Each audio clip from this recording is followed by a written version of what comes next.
자, 오늘 말씀은 전화위복, 전화위복을 잘 설명해 줍니다. 지난주에 블레셋 진영과 더불어서 전쟁을 하러 갔었는데, 블레셋 사람과 이 다윗과 관계가 영 맞질 않았습니다. 그래서 불안한 블레셋 사람들이 다윗을 이제 돌려보냈죠. 그래서 다윗은 자신의 모든 식구들을 이끌고 시글락으로 돌아왔는데, 시글락 성이 비어있는 사실을 아말렉 사람들이 알게 되었고, 그리고 아말렉 사람들이 이제 시글락에 쳐들어가서 시글락에 있는 모든 그런 그 물건, 집 다 불살라 버리고, 돈이 될 만한 거, 그리고 쓸만한 물건, 짐승들, 그리고 그 남녀, 어린아이들까지 다 잡아다가 노예로 삼기 위해서 끌고 갔습니다. 이제 다윗이 시글락에 돌아와 보니까 성읍은 처참하게 불타 있고, 그리고 자기의 가족들은 전부 다 포로로 사로잡혀 갔습니다. 자, 이런 상황에서 다윗이 그 위기를 맞이했는데, 과연 이런 상황에서 어떻게 이 위기를 극복할 수 있을까? 다윗으로 말하면은 최대의 위기를 맞이하게 된 거죠, 사실은요. 왜 그러냐면은, 그렇지 않아도 이 다윗은 사울에게 쫓겨 도망다니면서도 어려운 위기를 많이 맞이했지만, 그때는 자기 혼자 당한 위기였는데, 이제는 가족이 이제 위험에 빠진 거죠. 그러니까 사람이 그렇습니다. 사람이 가정을 지키지 못하면 나라도 지킬 수가 없는 것입니다. 그래서 가정을 지킬 줄 아는 자가 나라도 지키는 거지, 자기 가정도 못 지키는 사람이 어떻게 나라를 지키겠습니까? 그런데 다윗이 이제 시글락에서 벌어진 참혹한 현장을 눈으로 보면서 정말 이런 시련이 어디 있는가? 자기의 사랑하는 그런 가족들은 다 사로잡혀 갔고, 자기뿐만이 아니라 자기 혼자 당하는 고난이 아니고 자기를 믿고 따라왔던 600명의 군대와 그에 속한 그의 가족들, 이들이 모두가 다 포로로 끌려가고 노예로 끌려갔으니 이보다도 더 절망적 상태가 어디 있겠습니까? 그래서 다윗은 진짜 그 삶 속에 최대의 위기를 맞이한 겁니다. 우리도 그렇습니다. 우리도 살다가 보면 이제 이런 어려움을 만날 수 있는데, 이때 다윗이 이 고난을 어떻게 돌파해 갔는가? 자, 우리도 이제 사실상 간접적인 성경을 통해서 간접적 또는 직접적 교육을 받는 거죠. 만일에 우리가 어려운 일이 생겼을 때 어떻게 이 문제를 돌파해 갈 수 있는가? 이거를 한번 생각해 보는 그런 이제 귀한 시간이 되겠죠. 먼저 다윗의 상태를 먼저 보겠습니다. 다윗의 상태, 그리고 다윗과 함께 했던 그 600명의 부대, 이 부대가 어떤 상태인가를 한번 보겠습니다. 먼저 이 블레셋과의 전투를 하기 위해서 머나먼 원정길을 갔다 왔어요. 자, 원정길을 갔다 왔는데, 갔다 오자마자 보니까 자기들 집은 다 불살라져 버렸고, 그 다음에 자기들 재산들은 전부 다 빼앗아 갔고, 자신들의 그런 가족들은 전부 다 노예로 끌려갔고, 자, 이러한 절망적 상태에서 어떤 결정을 해야 되는가, 어떤 상태인가. 자, 이것이 이제 다윗에게 닥쳐진 그런 시련의 첫 번째입니다. 그 내용에 보면은 3절과 4절 한번 보겠습니다. 다윗과 그 사람들이 성읍에 이르러 본즉 성읍이 불탔고 자기들의 아내와 자녀들이 사로잡혔는지라. 다윗과 그와 함께한 백성이 울 기력이 없도록 소리 높여 울었더라. 다윗의 두 아내 이스라엘 여인 아히노암과 갈멜 사람 나발의 아내였던 아비가일도 사로잡혔더라. 자, 이렇게 이거는 자기 재산뿐만이 아니라 자기 동료, 가족, 그리고 자기의 아내, 가족 할 것 없이 이제 이 아말렉 군대에 의해서 전부 다 노예로 끌려가는 그런 아주 참혹한 그런 상황이 되었는데, 이때에 4절에 보면 다윗과 그 함께한 그 백성들, 함께한 600명은 그야말로 울 기력이 없도록 그렇게 소리 높여서 울었다, 이렇게 기록하고 있습니다. 그러니까 이렇게 처참한 상황을 보고 그야말로 울 기력이 없을 정도로 심각한 그런 고통과 아픔이 이제 오게 된 거죠. 그렇습니다. 우리도 그렇습니다. 젊은이들은 이제 생각이 감정적이기 때문에 아주 엄중한 고통, 그런 아픔을 잘 참지를 못합니다. 요즘에 우리 젊은이들이 그렇습니다. 젊은이들이 사실 직장이 없고, 옛날처럼 옛날에 20대 30대는 이제 어떻게 하면 취업도 되고 그다음에 평생 직장도 생기고 이런 일들이 있었는데, 지금 우리나라는 이제 이 뭐 평생 직장 뭐 구하는 거나 그다음에 취직 시험 보는 거나 이런 것들이 거의 없어졌기 때문에 그야말로 20대 30대들은 그야말로 그 엄중한 고통을 그런 당하고 있죠. 그러니까 그런 고통 속에서 사람들의 분노가 폭발하는 거죠. 분노가 폭발하는, 자, 그러한 젊은이들의 감정을 이해를 못하는 게 바로 이제 우리 그 이 나라가 그 젊은이들을 걱정을 못 해준다면, 그들에게 어떤 살 길을 열어주지 않는다면 그 분노는 계속되는 거죠. 그런데 여기에 그 정도에 끝나는 게 아니라 뭐 직장 없어진 정도가 아니죠. 이거는 뭐 가족들도 다 끌려갔고, 그러니까 뭐 재산도 다 날라갔고, 그러니 뭐 울 기력이 없을 정도로 밤새 울었어요. 그리고 울고 난 다음에 결론이 뭐냐? 울고 난 다음에 결론이 우리가 다윗을 잘못 따라다녔다. 우리가 다윗을 잘못 따라왔다. 우리 가족도 하나 못 지켜주고 우리 재산도 못 지켜주는 그런 지도자를 우리가 어떻게 따라가면 되겠느냐 하면서, 안 되겠다, 우리 지도자를 심판하자. 그러니까 결국은 그렇습니다.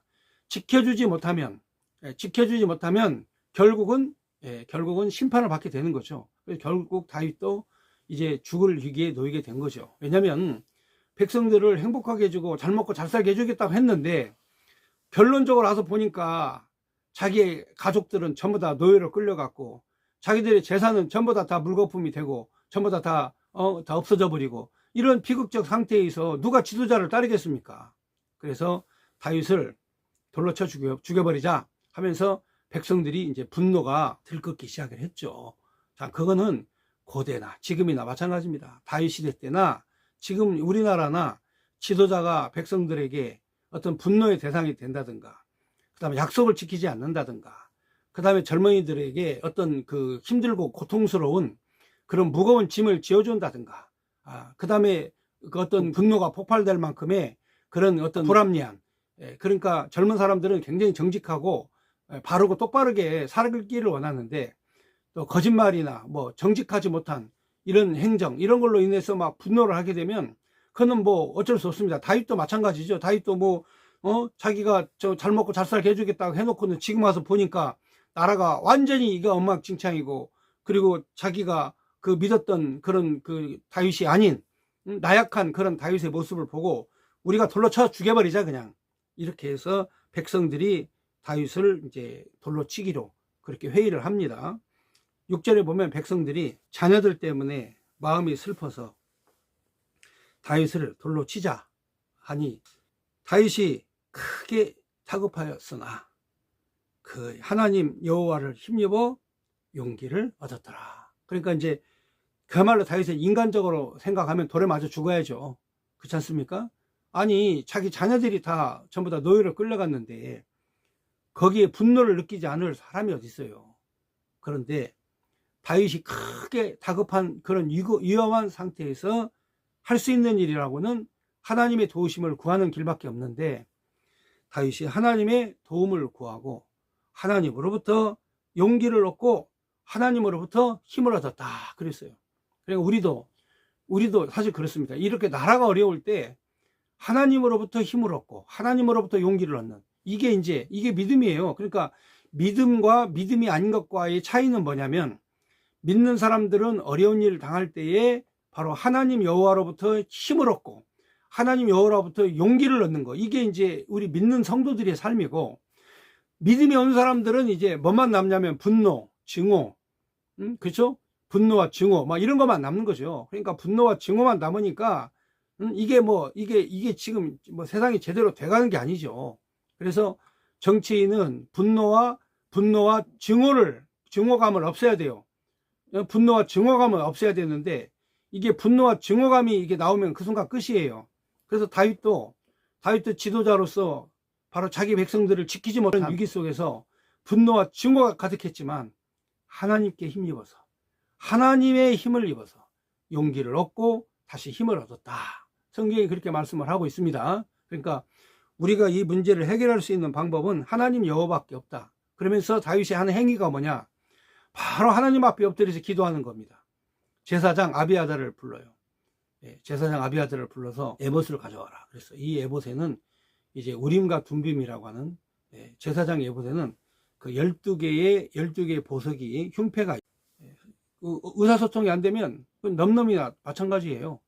그러니까 뭐 형제간도 마찬가지예요. 의사소통이 안 되면 그건 남이나 마찬가지예요.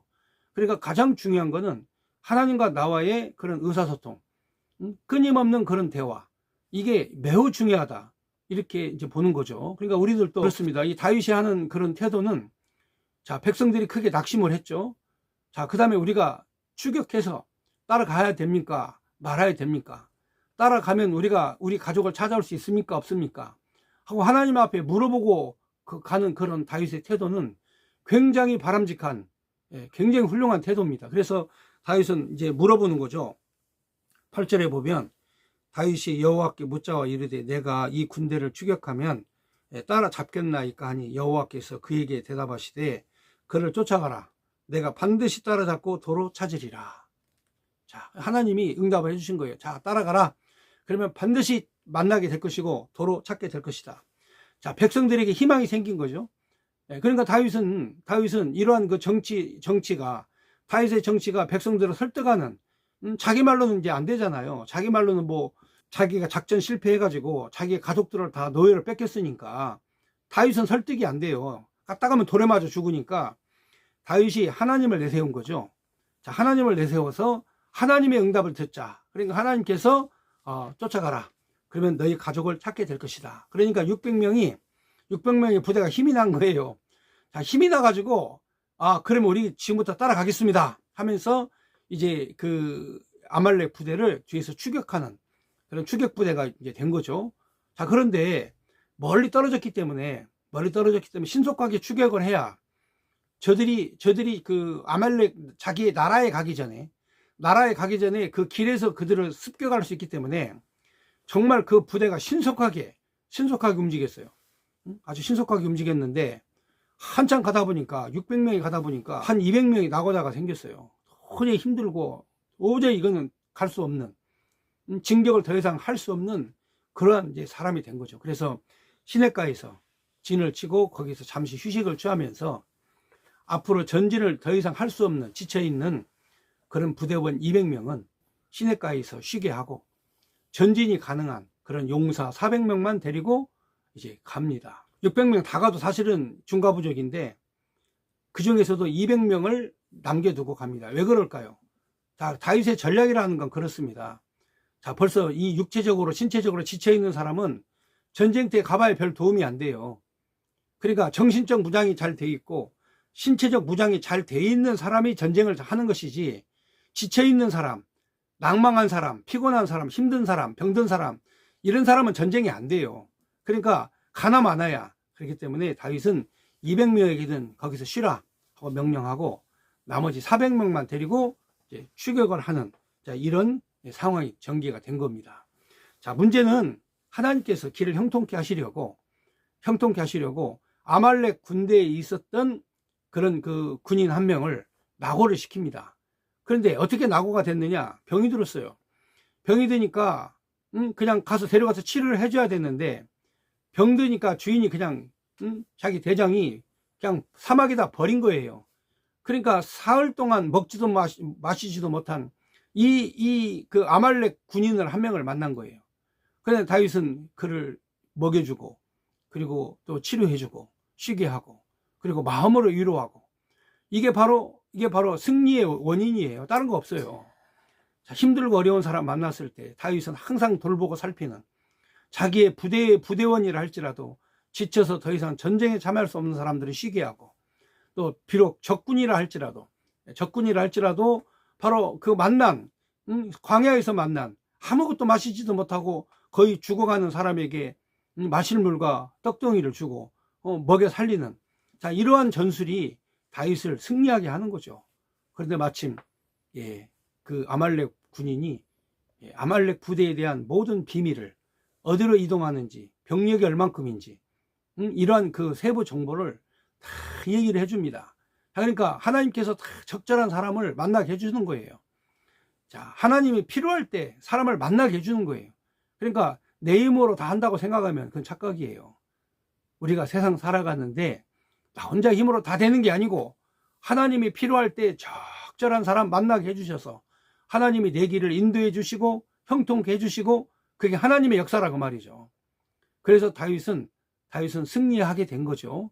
자, 이런 고통스러운 그런 자신의 삶 속에서 전화 유복의 계기를 삼을 수 있었던 건 바로 아말렉 부대에서 낙오된, 버림받은 그런 아말렉 군인 한 명이 그 아말렉 부대에 대한 모든 정보를 다 가르쳐주고 어느 방향으로 갔는지도 정확하게 가르쳐 주어서 그 전쟁에서 승리할 수 있도록 하나님이 이끌어 주신 거죠. 그러니까 아말렉은 버렸어요. 아말렉은 병들었다고 버렸는데 하나님은 그 사람을 쓰시는 거예요. 또 다윗도 그 사람을 쓰는 거예요. 그러니까 하나님은 버리지 아니하신다. 하나님은 쓰신다.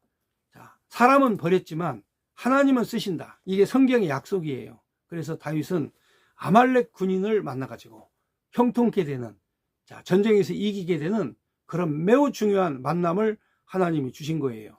그러니까 쓰러져 있는 자, 병든 자, 고통당하는 자, 죽을 위기에 있는 자, 이 사람 살려가지고 하나님께서 바로 엄청난 그런 복의 복을 다윗에게 주었다.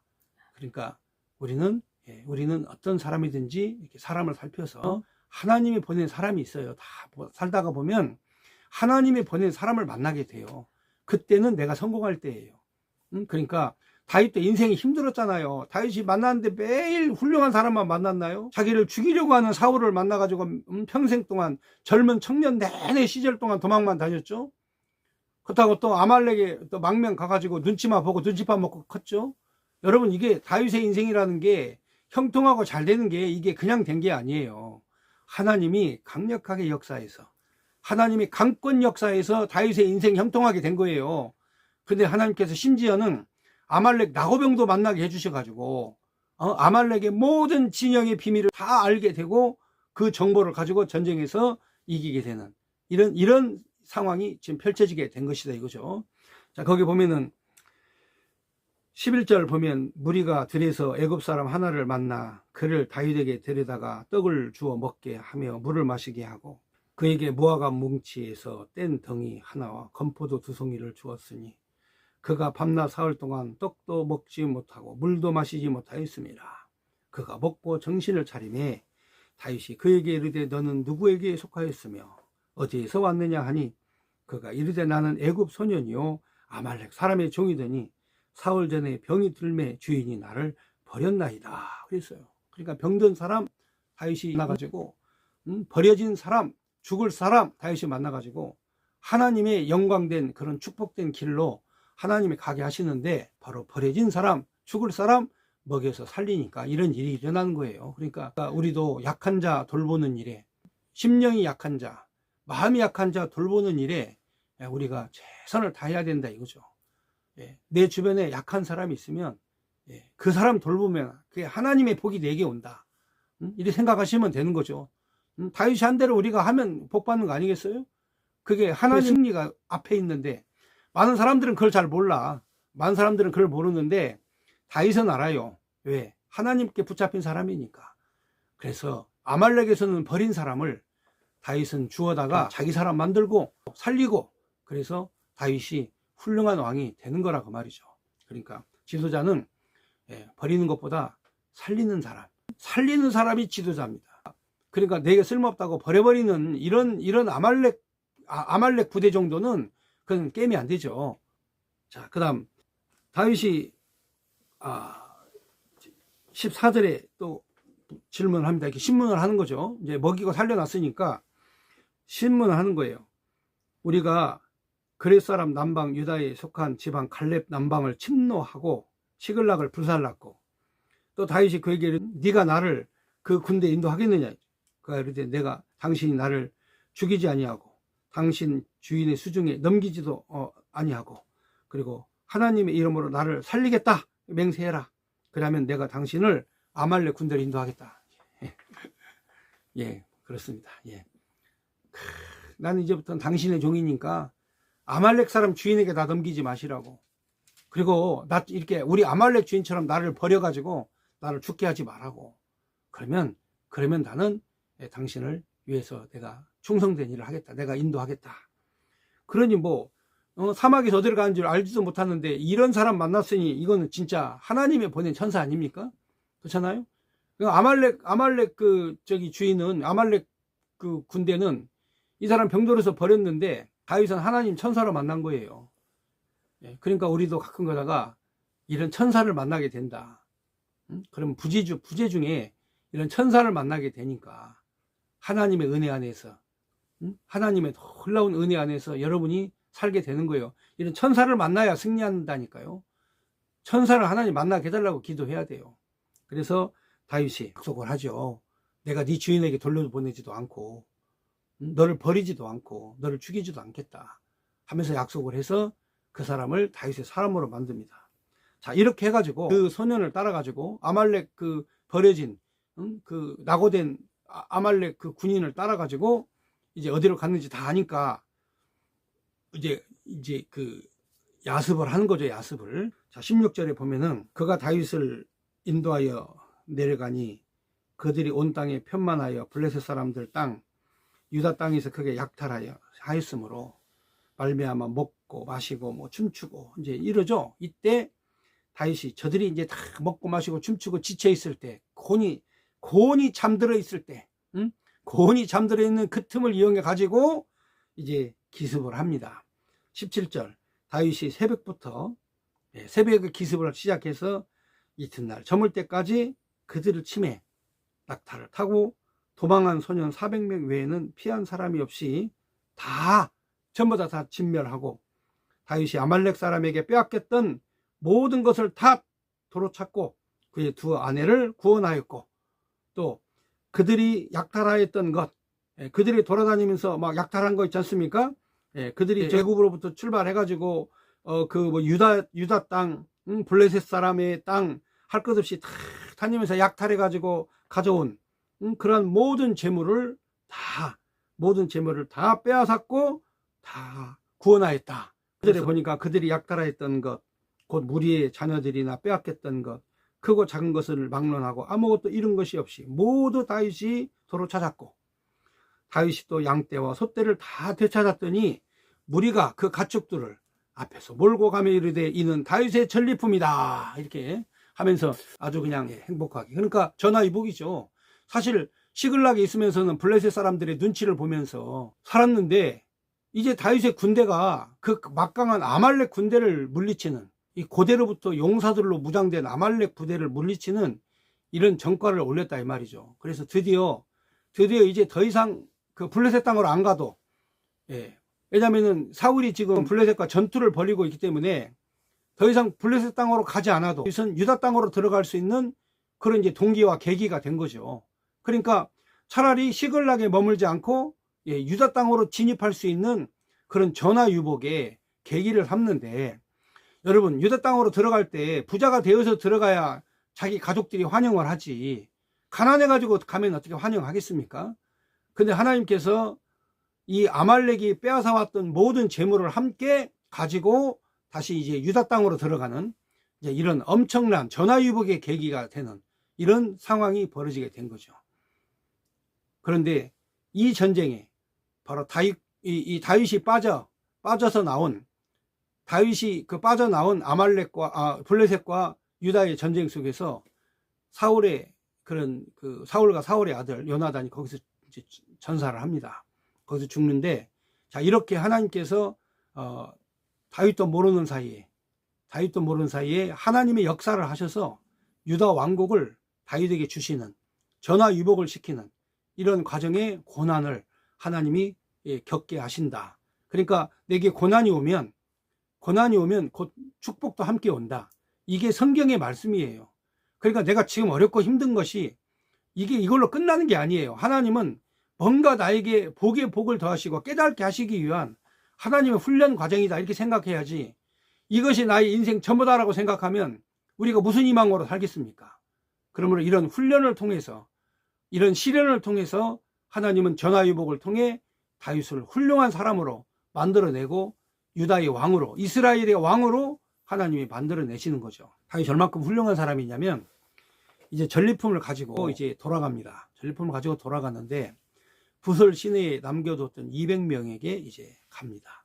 그러니까 엄청난 때를 이루어 가는 거죠.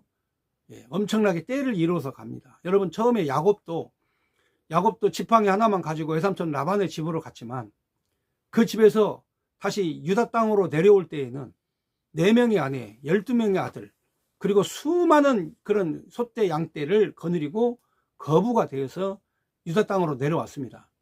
다윗도 처음에는 혀를 단신의 몸으로 혼자 도망을 다녔는데 하나님이 사람을 붙여주시고 하나님이 부대도 만들어주시고 하나님이 국가를 세울 만한 그런 능력 있는 사람을 옆에 붙여주시면서 바로 하나님이 때를 이루어서 다시금 유다 땅으로 돌아가게 하시는데 그때 꼭 걸림돌이 있어요. 걸림돌. 이 다윗의 인생에 태클 거는 사람들, 이런 사람들이 꼭 있어요, 주변에. 이제 전리품을 가지고 가는데 다윗 주변에 있는 그런 그 무리 중에 사악한 무리, 다윗을 시험에 빠뜨리고 넘어뜨리려는 그런 무리가, 아니 대장님 200명은 전쟁도 안 했는데 저 200명에게는 가족만 돌려주고 전리품을 줘서는 안 됩니다. 이 말이 무슨 얘기냐면 정당한 것 같죠. 전쟁을 안 했으니까 전리품을 나눠줄 필요가 없다, 이렇게 주장하는 거죠. 그 말에 정당성은 있어요. 그런데 그게 바로 뭐냐, 첫째 자기 욕심을 내는 거고, 두 번째 편가르게 하는 거예요. 그러니까 욕심내는 사람, 편가르게 하는 사람, 이 사람은 절대로 쓸모없는 사람입니다. 우리 주변에 막 편가르기를 하는 사람, 그 다음에 자기 욕심을 내는 사람, 이런 인간은 도움이 안 돼요. 그러니까 다윗은 그런 얘기 귀뚱도 안 해요. 듣지도 않아요. 자, 말씀을 보겠습니다. 거기 보면은 22절에 다윗과 함께 갔던 자들 중에 악한 자, 불량배들이 다 이르되 그들이 우리와 함께 가지 아니하였은즉 우리가 도로 찾은 물건은 무엇이든지 그에게 주지 말고 각자의 처자만 데리고 떠나게 하라 하는지라. 다윗이 이르되 나의 형제들아, 여호와께서 우리를 보호하시고 우리를 치러온 그 군대를 우리 손에 넘기셨은즉 그가 우리에게 주신 것을 너희가 이같이 못하리라. 자, 이게 무슨 얘기냐면 하나님이 주신 거다. 이건 우리가 가서 싸웠지만 하나님께서 찾게 해주신 건데 어떻게 이걸 우리 마음대로 하냐. 그러면서 다윗은 누구를 갖다가 집어넣냐면 공정하게, 정의롭게, 균등하게 하려면 전쟁 한 사람만 줘야 돼. 전쟁 한 사람만. 균등하고 균등한 기회, 그 과정이 정의로운, 이런 결과로 가져온다고 보면 그 부설 시내에서 전쟁에 참여하지 않은 200명한테는 아무것도 안 줘야 돼. 그런데 하나님이 하시는 일, 자, 하나님께서 하시는 일이다. 이거는 내가 한 일이 아니다 하면서 그들에게도 똑같이 전쟁에 참여한 자와 똑같이 함께 대우를 해준 거예요. 그러니까 불량한 사람들은요, 자기 목만 계산해. 저 사람에게 몫이 돌아가면 내 것이 줄어들잖아. 그러니까 내 것만 생각해. 우리 주변에 사악한 놈들을 보면은, 사악한 인간들은 전부 다 자기 중심, 자기 욕심 체된 사람이에요. 그러니까 그거는 하나님으로부터 심판을 받지만 사람들, 백성들에게도 국민들에게도 심판을 받는 거예요. 그런 태도로 나가면. 그러니까 편가르기 하는 그 편가르기의 전문가, 이런 것들은 바로 불량배들이에요. 그래서 성경에 그들에게 뭐라고 말하냐면 바로 불량배, 악한 자, 이렇게 성경이 말하고 있어요. 자기 동족과 동포를, 그 동족을 함께 생각하지 않고 자기만 생각하는 자는 악한 자, 불량배. 자, 이렇게 그들이 주장하는 건 나누지 말자, 주지 말자, 이거죠. 그리고 떠나게 쫓아내버리자, 이런 사악한 생각을 갖는 거예요. 그런데 다윗은 하나님이 우리에게 주셨다. 그러므로 분깃을 동일하게 분배해야 되겠다. 자, 24절에 보니까 이 일이 누가 너희에게 듣겠느냐. 전작에 나갔던 자의 분깃이나 소유물 곁에 머물렀던 자의 분깃이 동일할지니 같이 분배할 것이니라. 이렇게 법을 정해요. 그러면서 이날부터 다윗이 그것으로 이스라엘 모든 율례와 규례로 삼아 오늘까지 그게 이르렀다. 자, 이렇게 해서 전쟁을 승리로 끝나고 분배도 정말 공평하게, 정말 정의롭게, 이게 차별하지 않는, 정말 더 이상 어떤 약자에 대해서 함께할 그런 동족에 대해서 대하는 태도가 정말 다윗 같은 훌륭한 그런 결론을 이제 도달하게 된 거죠. 문제는 이제 다윗에게 이제 왕권이 돌아오는데, 다윗이 유다 땅으로 들어가야 되는데, 유다 땅에 진입을 해야 되는데 그냥은 갈 수 없잖아요. 그러니까 아말렉에서 얻은 전리품, 이 전리품을 자기의 고향, 자기의 동족들에게 이 전리품을 선물로 다 보냅니다. 앞서서 선물을 다 보내요. 다윗이 이렇게 성공해가지고 전쟁에서 승리해서 이 전리품을 고향에 있는 유다에 있는 동족들에게 다 줍니다. 그러니까 이렇게 선물을 받고 보니까 그동안 다윗 때문에 마음이 불안했었는데, 다윗이 혼자 밖으로 나가더니만 성공해가지고 큰 부대도 거느리고 군대도 거느리고 부대와 군대도 거느리고 그 다음에 전리품으로 선물도 주고, 자 이러니까 백성들의 마음이 뜨거워지는 거예요. 다윗을 환영하게 되는 거죠. 그리고 이제 31장에 보면은 이제 사울이 블레셋과의 전쟁에서 이제 죽고, 또 그의 왕권을 이어받을 요나단도 함께 죽어요. 같이 죽고, 이제 이스라엘에는 왕이 없어요. 그래서 백성들이 바로 그 고난을 헤쳐나간, 혀를 단신의 몸으로 사울의 3,000명의 부대의 추격을 받았던 다윗이 도망가가지고 때를 이루고 군대를 이루고, 그리고 아말렉을 물리치는 이 소문이 퍼지자 이스라엘의 왕으로 추대하는 이러한 과정의 역사가 바로 오늘 기록된 사무엘상 29장의 내용의 말씀, 사무엘상 30장의 말씀 함께 여러분 보셨습니다. 감사합니다.